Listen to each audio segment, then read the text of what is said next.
হয়তো বা জরিপে 20 কোটি মানুষ আসবে। এই সবগুলো মানুষের অভিভাবক হচ্ছেন তিনি। বাংলার প্রত্যেকটা মানুষের ভালো মন্দ নিরাপত্তা দেওয়ার কথা আমাদের মাননীয় প্রধানমন্ত্রীর। আমরা সরকারি কর্মচারী সরকারি পোশাক গায়ে দিয়ে আমরা আমাদের দায়িত্বগুলো পালন করি। 24 ঘন্টা সরকারের কাজে ন্যস্ত থাকি। আমাদের জীবন এখন আর চলতেছে না, এই দাবি নিয়ে আমরা এখানে মাননীয় প্রধানমন্ত্রীর সাক্ষাতের আশায় বসে আছি। সাক্ষাৎ উনি করবে কিনা সেটা আমরা জানি না, তবে আমাদের বিশ্বাস যেহেতু উনি প্রত্যেকের সমস্যা সমাধান করেন, অতএব 47,000 গ্রাম পুলিশ বাহিনীর সদস্য, তৃণমূল পর্যায়ে 87,000 গ্রাম বাংলার নিরাপত্তা যারা দিয়ে থাকে, আজ তারাই সমস্যায় জর্জরিত। আর সেই সমস্যাগুলো সমাধানের জন্য আমরা তাকে চাচ্ছি, যিনি মানবতার মা, তাকে। আমার বিশ্বাস তিনি অবশ্যই আমাদের সাক্ষাৎ দেবেন, এটা আমার বিশ্বাস, বাকিটা আমরা বলতে পারতেছি না। আমি ঢাকা জেলার ধামরাই থানার 6 নং কুশিয়ারা ইউনিয়ন পরিষদে দফাদার হিসেবে কর্মরত আছি, আর বঙ্গবন্ধু আদর্শ গ্রাম পুলিশ বাহিনী কেন্দ্রীয় কমিটির সভাপতি হিসেবে আছি। আমি 15 বছর যাবৎ গ্রাম পুলিশে নিয়োজিত আছি।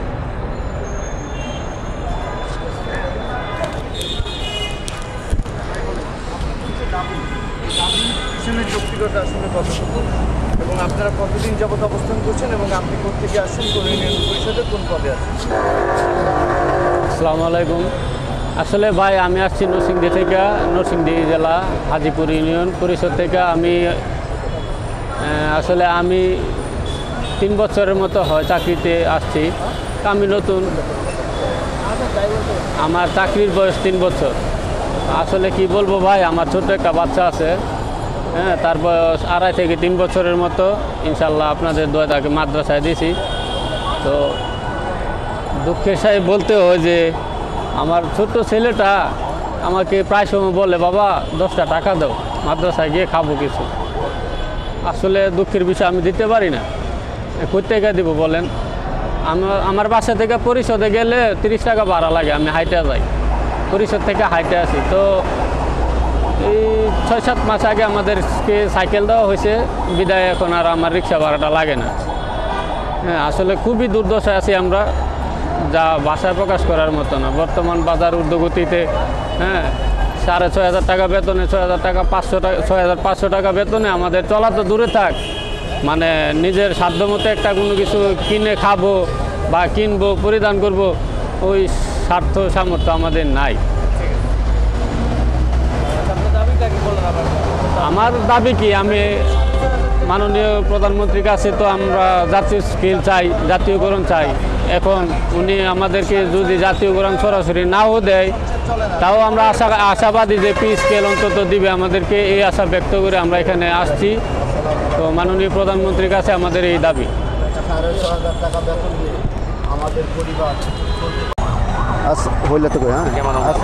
আসসালামু আলাইকুম ওয়া রাহমাতুল্লাহি ওয়া বারাকাতুহু। তবে আমরা 6,500 টাকা বেতন দিই, আমাদের পরিবার চলে না। আমাদের 6,500 টাকা বেতন দিই, আমাদের পরিবার চলে না। আজ দুঃখের সাথে বলতে চাই, আমরা 24 ঘন্টা ডিউটি করি এই ইউনিয়ন পরিষদে এবং গ্রামে সকল মানুষকে আমরা নিরাপত্তা দিয়ে আজকে আমাদের যেই ছেলে মেয়ে আছে, ছেলে মেয়ে ভালো একটা স্কুলে লেখাপড়া করাতে পারি না, আমরা 2 মুঠো ডাল ভাত খেতে পারি না। আমরা কি বলবো, বলার ভাষা আমাদের নেই। তবুও আমরা বলতে চাই, আমাদের মাননীয় প্রধানমন্ত্রী জননেত্রী শেখ হাসিনা মহোদয়, আপনি একটা আইন করেছিলেন, সে আইন পিতা মাতা বরণ পোশাক যদি না দিতে পারে, তাহলে সে আইনে তারা অপরাধী হিসাবে 3 বছর দণ্ডিত হবেন। সে প্রথম আইনে আমরা পড়ি, কারণ 6,500 টাকা বেতন দিয়ে আমাদের পরিবার চলে না, আমরা চলতে পারি না। তার জন্য এই আইনে প্রথম অপরাধী আমরা, এই 47,000 পরিবার প্রথম অপরাধী। কারণ আমরা কি বলবো, বলার ভাষা আমাদের কাছে নাই। আমাদের ছেলে মেয়ে না খেয়ে থাকে, সারাদিন ডিউটি করে সন্ধ্যার সময় যখন বাড়িতে যাই, তখন আমাদের ছেলে মেয়ে বলে, আমরা 10টা টাকা দাও বাবা, 10টা টাকা দাও। যখন আমরা দিতে পারি না, দু চোখের পানি ছাড়া আমাদের আর কিছু নেই। আমরা শুধু একটাই চাই, এই 47,000 পরিবার, আমরা এই 47,000 পরিবারের মাননীয় প্রধানমন্ত্রী জননেত্রী শেখ হাসিনা, আপনার কাছে আমাদের একটাই দাবি, আমরা শুধু জাতীয়করণ চাই। আমরা আর কিছু চাই না, আর কিছু আমাদের দাবি নাই। আমাদের একটাই দাবি, আপনি বলুন, কর্মকর্তা যারা আছেন, যারা বলেন, আপনারা বলেন, আমাদের এই 6,500 টাকা বেতন দিয়ে কি একটা পরিবার চলতে পারে? একটা পরিবার চলতে পারে না। আপনারা সকলে, আপনাদের কাছে আমাদের বিনীত অনুরোধ, আপনাদের কাছে আমরা শুধু ভিক্ষা চাই। আমরা এই 47,000 পরিবারকে আপনারা বাঁচান। আমরা অনেক কষ্টে দিন যাপন করছি, আপনারা সকলেই শুধু একটাই আশা করি আমরা, যে আপনাদের কাছে আমরা একটি দুমুঠো ডাল ভাত খেয়ে বেঁচে থাকবো। সেজন্য আপনাদের সকলের কাছে দাবি, আমাদের জাতীয়করণ। আমরা শুধু একটাই দাবি, আমরা জাতীয়করণ চাই, আমরা আর কিছু চাই না। মাননীয় প্রধানমন্ত্রী জননেত্রী শেখ হাসিনা মহোদয়, আপনার কাছে শুধু এই দাবিটাই, আমাদের আর কিছু দাবি নাই। এত কম বেতন হওয়া সত্ত্বেও কেন আপনারা এখনো এই পেশায় আছেন? আপনারা তো চাইলে অন্য কোনো পেশা, আমরা চাইলে অন্য কিছু করতে পারি, কিন্তু সবাই বাপদাদা এগুলি করেছে, তার জন্য আমরা এসেছি, বাপদাদার নাম রাখার জন্য। তার জন্য আমরা এই গ্রাম পুলিশে চাকরি নিয়েছি, না হয়তো আমরা এই চাকরি নিতাম না।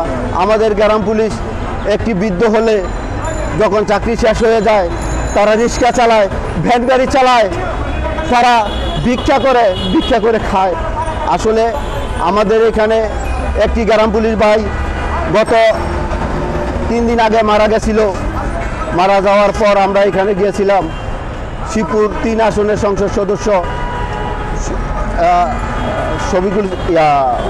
সিরাজুল ইসলাম মোল্লা সাহেব এমপি মহোদয়, উনি আমাদের এই গ্রাম পুলিশের মৃত্যুর জানাজা করেছেন। আমরা সেইখানে এমপি মহোদয়ের কাছে একটি আবেদন করেছি, দেখা যাক এমপি মহোদয় আমাদেরকে কি করে। তবে আমরা একটি কথা বলবো, আমরা জাতীয়করণ চাই, আর কিছু বলার আমার নাই। আপনি প্রত্যেকে আসেন আমি নরসিংদী সদর উপজেলা হাজিপুর ইউনিয়ন পরিষদ, কোন পদে আছেন? আমি গ্রাম পুলিশ, আমার দফাদার এখানে আছে। আচ্ছা, আমাদের যে নিয়োগকর্তারা আছে, নিয়োগকর্তা, তারা কি বলতে পারে? তাদের অভিমত কি? যে নিয়োগকারী হ্যাঁ, অভিভাবক আগে ছিল নিয়োগকর্তা যারা, নিয়োগকর্তা ইউনু মহোদয় আমাদের নিয়োগকর্তা, আমাদের অভিভাবক। ইউনোর কাছে সরাসরি কথা বলেছি, ওরা তো স্থানীয় সরকার মন্ত্রণালয়, এটা আমি বলতে পারবো না, লালদা ভাই বলতে পারবো, এটা আমি বিষয়টা বলতে পারবো।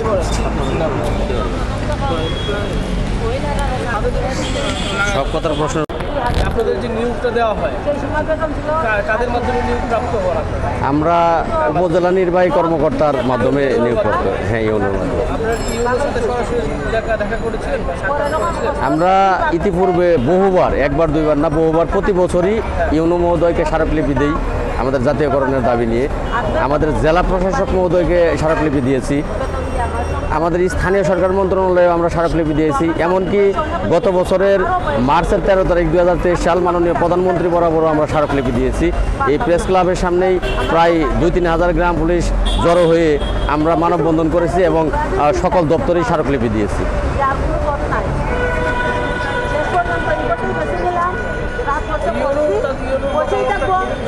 আসলে যেহেতু এটা বৃহত্তর বিষয়, একটা ইউনোর বিষয় নয়, একজন ইউনো মহোদয় তিনি একটা উপজেলাতে দায়িত্ব আছে, তিনি উপজেলার সমস্যাগুলো সমাধান করতে পারে। কিন্তু যেহেতু এটা সারা বাংলাদেশের বৃহত্তর বিষয়, এটা একটা ইউনো মহোদয়, উনি আমরা স্মারকলিপি দিলে সেটা উনি ডিসি বরাবর পাঠায়, বা ডিসি বরাবর থেকে স্মারকলিপি দিলে সেটা উনি মিনিস্ট্রিতে পাঠায়। কিন্তু মূল বিষয়টা এটা মিনিস্ট্রি বা মাননীয় প্রধানমন্ত্রী এরা ছাড়া এটা সমাধান করতে পারবে না। মেয়েটা 10-এ পড়ে, ছেলেটা 9-এ পড়ে, আমি পারতেছি না, এদের লেখাপড়া করাইতাম, কিন্তু আমরা দেশের প্রধানমন্ত্রী বলছেন শিক্ষিত মা মানে একটা শিক্ষিত জাতি।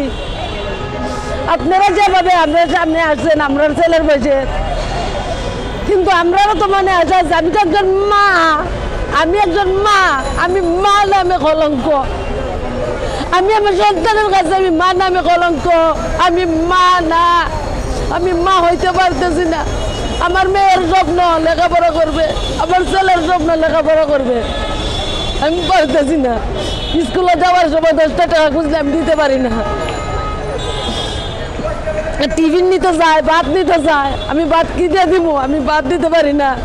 আমার ছেলে মেয়েরা খুব কষ্টে আছে, কারণ কম বয়সের ছেলে মেয়ে বুঝে না, টেকা নাই, এই কথাটা বুঝে না। আমার আরো কয় আম্মা তুমি চাকরি করো, আরো তো মানুষ চাকরি করে, তারা আলা পোশাক পরে, তারা সাইকেল দিয়ে স্কুলে যায়। আমার একটা ছেলে আছে ছোট্ট ছোট্ট যে ছেলেটা, আমি স্কুলে যাইতাম না, আমার সাইকেল দাও, আমার টেকা দেও, এরা ডিম দিয়ে ভাত নেই, আমার ডিম দিয়ে ভাত দেও, এরা বাজি দিয়ে ভাত নেই, আমার বাজি দিয়ে ভাত দেও, আমি দিতে পারতেছি না। আমার সারা বাংলাদেশের মানুষের কাছে, সব মানুষের বিবেকের কাছে আমি এই দাবিটাই করলাম। আমার স্বামী নাই, আমার সন্তানরা, তারা যেভাবে সন্তানরা মানুষ করতে চায় আমিও মানুষ করতাম চাই। আমার বয়স 40-এর উপরে হয়ে গেছে, আমি কারো বাড়ি থেকে কাজ করতে পারতাম না, কাজ করার মতন বয়স আমার নাই। আজকে 11 সালে গেজেট হয়েছে, এই গেজেটের বাস্তবায়ন এই শুনি জুনে হইবে, জুনের আশায় বুঝতে থাকি, জানুয়ারিতে হবে, জানুয়ারির আশায় বুঝতে থাকি, 4 সপ্তাহ পরে হইবে এই আশায় বুঝতে থাকি। আগে আগে দোকান থেকে আমরা বাকি দিত, বাকি বাজার আনতাম, অন্য টাকা কথা মতো দিতে পারি না, এই টাকায় বুঝে না। অন্য দোকানদারের কাছে যাইলে আমার ছেলের বয়সের, আমার ছোট ভাইয়ের বয়সের, তারাও বলে ও মহিলা, ওই আপা আপনারা আর দেওয়া যাবে না, আপনি কথা ঠিক নাই, আপনি আমাদের টাকা দিতে পারেন না। কারো কাছ থেকে ঋণে লেগে গেলে অন্য আপনারা কেউ ঋণও দেয় না। আমি আজকে এখানে আসছি 16 দিন, আসার মতো আমার ভাড়া নাই। আমার সচিব স্যারে আমার আবার টিকিটটা কাটতে দিয়েছেন। এখানে আওয়ার পরও আমি আমার হাত থেকে এই পর্যন্ত একটা ফান কিনেও খাওয়ার মতন নাই। সকাল থেকে আমি এখানে বসে থাকি, আমার সাথে বাইরে নেই, আমার যদি আন্না দেয় কিন্তু আমি খাই, আর না আন্না যদি দেয় আমি এইভাবে বসেই থাকি। দুপুরবেলা আমার বাইরে সাথে নিয়ে যদি আমার খাবার খাবায় তো খাই, আর না খাবাইলে আমি বসেই থাকি। রাত্রেবেলা যদি আমার বাইরে নিয়ে কোনো হোটেলে ভাড়া করে দেয় তাহলে আমি থাকি, কারণ আমার ছেলে মেয়েরা কালকে আমার বন্ধে বলছে আম্মা টাকা দেও, আম্মা আজকে বাজার আপনার ঘরে কিচ্ছু নাই। পরে আমি আমার বাইয়ারে কইছি, আমার বাইয়ের সাহায্য খুঁজিয়া আমার যাওয়ার ভাড়া মিলাই দিছে কালকে। এই কারণে তো আমার ভাইয়া অনেক কথা শুনতে হয়েছে। আমার ভাইয়া কিন্তু নিজের লাগিয়ে এগুলো করতেছে না, আমরা সবাই লাগিয়ে করতেছে। আজকে যে আমরা কেউ 5 টাকাও দিল না, আজকে তো আমার ভাইয়া কারো কাছে কইছেও না, দিছেও না। ওখানে আমরা খাইমুখী তাকমুখ হই, ছেলে মেয়েরে দিমুখী। ছেলে মেয়ের ভবিষ্যৎ করতে পারছেন না, এই ক্ষেত্রে কি ছেলে মেয়ের ভবিষ্যৎ বাবা দূরের কথা, খাবাইয়া যদি একটা মেয়ে আমার বিয়ার বুঝত, একটা ছেলে আজকে 18-20 বছর বয়সের অসুস্থ, আমি যদি আমার ছেলেটারে চিকিৎসা করতে পারতাম, আমার মেয়েটারে লেখাপড়া করাইয়া, চাকরি নাই হোক ভালো লেখাপড়া করাইতে আমি ভালো একটা ছেলের কাছে তুলে দিতে পারতাম। যদি আজকে আমি ভালো লেখাপড়া না করাই ভালো ছেলের কাছে যেতাম না। আপনারা এখন তো একটা বিয়া দিলে কি আমার টাকার দরকার না? আমি এই টাকাগুলো পাই কই? এখন কি চান? আমি চাই আমার চাকরি জাতীয়করণ হোক, মানবতার মার কাছে আমার এই দাবি। বয়স্ক ভাতা মা দিতে পারেন, প্রতিবন্ধী ভাতা দিতে পারেন, বিভিন্ন ভাতা দিতে পারেন, বিভিন্ন লোকের সহায় হইতে পারেন। আমরা তো কাজ করতেছি, তাহলে কাজের বিনিময় মার কাছে কি আমরা দাবি নাই? আমি যেমন সন্তানের মা, আমার সন্তান আমার লাগে সমান। আমি একজন দফাদার, আমার 9 জন গ্রাম পুলিশ আমার লাগে সমান। আমি ইউনিয়নেতে কাজ করি, গরিব ধনী সুস্থ অসুস্থ সব মানুষ আমার লেগে সমান। তাহলে আমার মা তো আমরা সারা বাংলাদেশের মা, আর আমার মার কাছে শুনছি কেউ বুঝি কালে হাতে যায় না। এই কারণে আমি হাত বাড়াইছি, যদি আমার মা হাতে কিছু দেন দিবেন, আর নইলে এই জায়গা থেকেই মরবো।